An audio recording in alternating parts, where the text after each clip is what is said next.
Boa tarde, prezados participantes do quarto seminário de Fonoaudiologia e Educação, promovido pelo Crefono 7.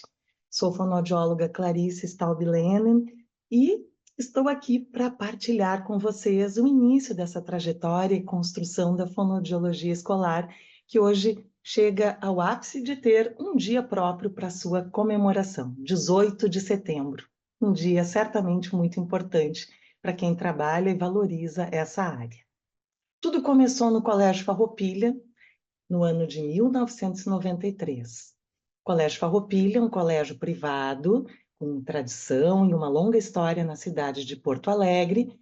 Foi a escola de duas estudantes de fonoaudiologia do curso do IPA, da primeira turma, que estão ali, Clarice e Adriane Kreff. Nós estávamos num seminário interno do curso, falando das diversas áreas de atuação e escutamos a fala inspiradora da professora Dagmar Spessato, falando da área da fonoaudiologia escolar. Brilhou nossos olhos, nós tínhamos o estágio em fonoaudiologia escolar a seguir e não existiam locais determinados neste momento e nós resolvemos então fazermos um projeto para levarmos ao Colégio Farroupilha, explicando o que era fonoaudiologia. Nossa profissão era muito nova, as pessoas ainda não tinham a noção da extensão do nosso trabalho, e falando das possibilidades de um trabalho de fono dentro da escola. O que nós poderíamos fazer para o benefício da escola? Assim, a escola aderiu à nossa proposta de estágio, e o serviço médico se encantou com a ideia de podermos fazer triagem auditiva, pois eles já faziam a triagem visual e a triagem postural de pré-escolares antes do ingresso na alfabetização formal, e a triagem auditiva assim completaria esse processo avaliativo. Bem, até que nós tivéssemos uma sala com tratamento acústico, a aparelhagem, nós não ficamos descansadas numa cadeirinha, circulamos pela escola toda, pelos diversos setores, conversamos com todas as equipes, fizemos palestras, explicamos a extensão do nosso trabalho e começamos a desenvolver várias atividades e a montarmos, então, o trabalho que faríamos a seguir com a triagem. Bem, o que nós tínhamos de referenciais naquele momento para o desenvolvimento de um trabalho em fono escolar? A nossa lei de regulamentação, em 81, e que falava que, em relação ao espaço escolar, é de competência do fonoaudiólogo desenvolver o trabalho de prevenção no que se refere à área da comunicação escrita e oral, voz e audição. Participar da equipe de orientação e planejamento escolar, inserindo aspectos preventivos ligados a assuntos fonoaudiológicos. Isso não é tão simples quanto parece, pois, como eu falei, as equipes escolares não estavam acostumadas à presença de um fonoaudiólogo e a como este profissional poderia colaborar nesse processo. Em termos de referências bibliográficas, nós tínhamos o último capítulo do livro Temas de Fonoaudiologia, que falava de uma experiência em escola da fonoaudiologia, e o livro organizado pela Leslie Piccolotto, Fonoaudiólogo e a Escola, de 91, onde também ela elencava, organizava diversas experiências na área. Nós estivemos em estágio um semestre e depois a fonoaudióloga Dagmar Spessato manteve a sua supervisão para conosco durante mais um ano. Ficamos 1 ano e meio fazendo essa parte de estágio dentro da escola, desenvolvendo o nosso trabalho. Bom, para termos uma ideia da complexidade desse trabalho, que sempre inclui uma coletividade, nós temos o público dos professores, nas suas diversas áreas e diversos níveis de ensino, dos alunos nas suas diversas faixas etárias e níveis de ensino, das famílias com as suas diferentes configurações, culturas, etc., uma equipe escolar com diferentes formações e especialidades, a direção, que representa uma instituição, a qual nós também representamos, então sempre temos que estar em nome do projeto político-pedagógico dessa instituição, e um público externo, que diz respeito a toda a comunidade escolar e aquelas que têm uma interação direta com as crianças, e os alunos de uma escola, que são os profissionais que as atendem, seja o médico, o fonoaudiólogo, o psicólogo, o dentista, o psicopedagogo, enfim, todas as áreas que aqui interagem para conosco. E a nossa atuação? Então, diante de referenciais ainda tão exíguos, nós tínhamos muitas questões a serem respondidas, né? Entre as quais, uma coisa que os próprios pais perguntavam: ai, tu podes atender no consultório, meu filho, então, quando ele era encaminhado? E nós, na época, não tínhamos uma resolução ainda do conselho a esse respeito, mas sempre fizemos a opção ética de não atendermos. Preferimos que houvesse a rede, família, clínica e escola nesse ponto, preservando um papel de fonoaudiólogo escolar exclusivamente. E aqueles alunos que já estão em fonoterapia, como que ficava esse entrelaçamento? Qual o meu envolvimento? Então, nós tínhamos que ter uma conversa produtiva com esses profissionais que já estavam atendendo uma criança, levando aspectos que fossem pertinentes para esse atendimento e vice-versa. Aprendemos muito nesse sentido e fizemos esse trabalho em rede desde então. Que dados uma avaliação fonoaudiológica escolar precisa fornecer? Nós percebíamos que nem dá tempo e nem é o caso de termos uma avaliação completa, com grau de profundidade total, para já respondermos sobre um diagnóstico. Nós precisávamos de indicativos. Construíamos isso a partir das nossas avaliações, mas também das nossas observações, para que nós pudéssemos conversar com o professor e com a equipe para definirmos estratégias e caminhos para auxiliar o desenvolvimento da aprendizagem dessa criança, que poderia estar entrando num caminho de desvio, e a ideia era auxiliarmos para que essa criança pudesse recuperar-se no tempo certo, para fazer da melhor forma possível o seu percurso de linguagem e aprendizagem. Qual o limite para instrumentalizar o professor? Pois bem, nós víamos vários aspectos, por exemplo, uma dificuldade respiratória, uma dificuldade na aquisição de algum fonema, tínhamos que passar isso para o professor, que também via isso em sala de aula, e como que ele poderia ajudar essa criança? Então, nós íamos nessa medida, né? Afinal, ele é o professor que tem encargos das diversas ordens para tratar na sala de aula, e nós, o fonoaudiólogo, que soma o seu olhar para ajudar esse professor, que é quem está na linha de frente com os alunos. Como abordar o encaminhamento com a família? Hoje até parece uma coisa mais simples, mas na época nós pensávamos e víamos que quando uma família busca um atendimento, ela já detectou alguma dificuldade, já foi em busca de um atendimento para responder a isso. Era diferente de chamarmos uma família e apontarmos alguma dificuldade, algo que tivesse que ser visto no percurso de desenvolvimento da criança. Então, nós fomos estabelecendo uma abordagem, não de apontar problemas, mas de termos, em primeiro lugar, uma escuta dessa família, uma partilha de que olhar que essa família tem para essa criança, qual a rotina que existe ali, a organização, como que nós poderíamos ser um parceiro dessa família nesse processo de desenvolvimento e irmos ajudando essa família a aguçar o seu olhar e a sua relação com essa criança.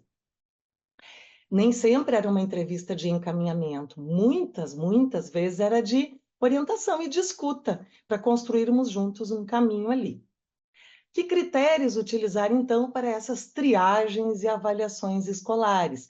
Porque também o nosso trabalho, como pode-se ver, não se reduzia a triagens, mas sim a um trabalho que nós víamos como bem mais amplo em termos de promoção da linguagem.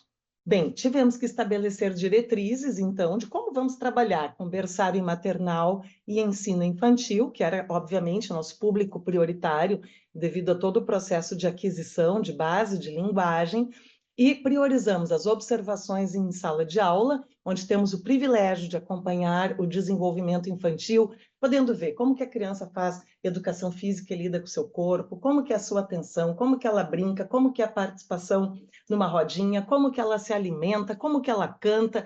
Todos os momentos escolares são pertinentes para que a gente tenha uma visão ampla da criança e do uso da sua comunicação, da sua linguagem.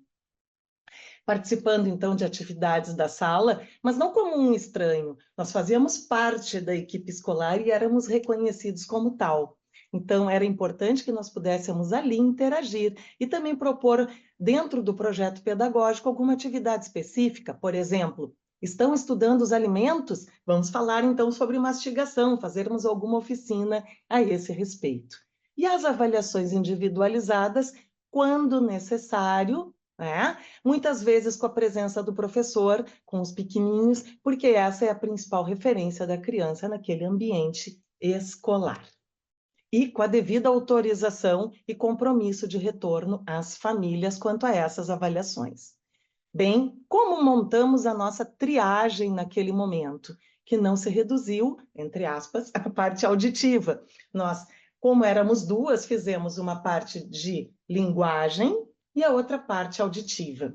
Então, na triagem de linguagem, gravávamos as crianças e fazíamos o levantamento da aquisição fonológica, da fluência na conversa, no uso da linguagem, na intencionalidade, a organização de sequência lógica, a contação dessa historinha, como a criança organizava essa narrativa, acesso lexical, aspectos de consciência fonológica, exame de motricidade orofacial, respiração, voz, e o exame auditivo em separado, na sala preparada para tal, de uma forma muito lúdica, mas pesquisando a timpanometria, os reflexos acústicos e fazendo uma varredura nas diferentes frequências por via aérea. Tivemos inúmeros encaminhamentos. No primeiro ano, nós avaliamos 180 crianças e cerca de 20% a 30% das crianças, ao longo dos 10 anos que tivemos esse trabalho na escola, tinham encaminhamento em função do ouvido médio, alterações nesse âmbito da saúde. Junto aos anos iniciais e finais, nós também avaliávamos a leitura escrita, num tempo em que a fono ainda não era devidamente reconhecida como alguém que trabalhasse nessas áreas da aprendizagem. Desenvolvíamos projetos de cuidados com a voz e audição, inclusive muito ligados à área da música, com esses professores.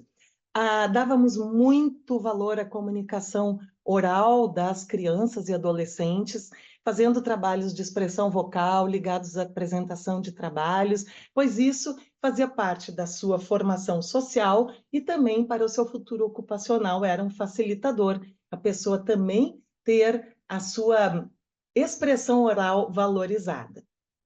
Junto ao ensino médio, as avaliações também eram solicitadas, tínhamos alunos adolescentes com questões de fluência, voz, motricidade oral, aprendizagem, que nós também, muitas vezes, orientávamos diretamente ao aluno que nos buscava, pois nós já fazíamos parte da escola, da equipe escolar, e os alunos já encontravam nas nossas pessoas a referência para sanarem dúvidas e questões a respeito das suas angústias quanto a uma gagueira, por exemplo. Fazíamos também projetos ligados a essas campanhas de audição, voz, etc. Junto às famílias, então, essas entrevistas de acompanhamento fonoaudiológico, como já foi dito, e participação em reuniões pedagógicas por turmas ou mais amplas, fazendo palestras, nós ou palestrantes convidados sobre temas de interesse da comunidade.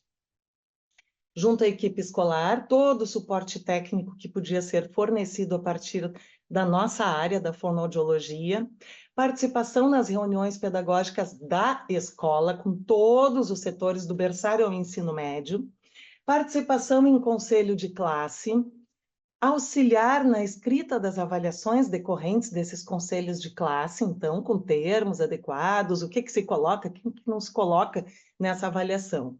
Fazíamos dicas de fono semanais, eu lembro que era nas quintas-feiras, inclusive, que eram divulgadas em todos os setores da escola.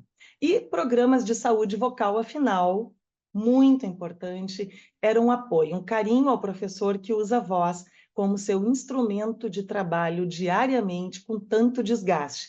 Nós tínhamos grupos de expressão vocal na hora do almoço e também atendimentos individualizados quando necessário. junto à comunidade escolar, ou seja, o público externo. Como falei, nós somos uma representação institucional e com os profissionais que atendiam as crianças, nós fazíamos esse processo de interlocução, de registros de pareceres, de trocas entre a escola e a clínica. E também tínhamos dados para contribuir com pesquisas, participação em campanhas, inclusive levando projetos dos alunos para a comunidade. Bem, a fonoaudióloga Adriane percorreu esse percurso de estágio comigo. Quando fomos nos formar, ou no momento da nossa formatura, a direção da escola disse que ter a fonoaudiologia dentro da escola era um caminho sem volta, e quiseram nos contratar. Assim, eu segui dentro do Colégio Farroupilha. A minha querida colega Adriane foi fazer o seu percurso fora do Brasil de doutoramento na Alemanha, e eu segui esses 10 anos, inclusive acolhendo e supervisionando estágios, auxiliando na formação de mais futuros fonoaudiólogos escolares. A partir dessa experiência, nós fizemos esse pequeno apanhado para definirmos um pouco desse nosso trabalho, o reflexo desse nosso trabalho dentro da escola. Um serviço de fonoaudiologia que serve a uma escola não consegue atingir a cada um dos alunos como num plano individual terapêutico, mas ao mesmo tempo atinge um grande número de pessoas. Nisto reside sua riqueza de atuação e surge a prevenção como meta principal. A este tipo de serviço cabe fundamentalmente orientar e propagar informações que instrumentalizem a pais, professores, funcionários e aos próprios alunos a lidarem da melhor forma possível com o desenvolvimento da sua comunicação. Então, esse era o nosso espírito, sempre muito interativo com as crianças, com o nosso público, sendo um participante de todo esse processo de aprendizagem. E como eu gosto muito de poemas, trabalho muito com oficinas de poesia, eu deixo aqui um verso, um pequeno poema da Cecília Meirelles, de um poema que para mim reflete muito desse trabalho, da sensibilidade que nós precisamos ter para exercer o nosso trabalho nas escolas. O vento é o mesmo, mas a sua resposta é diferente em cada folha. Somente a árvore seca fica imóvel entre borboletas e pássaros. Deixo aqui meu e-mail para comunicação e o meu abraço a cada um de vocês, torcendo para que o nosso percurso como fonoaudiólogos escolares seja de muita construção e seja cada vez mais reconhecido na educação. Obrigada.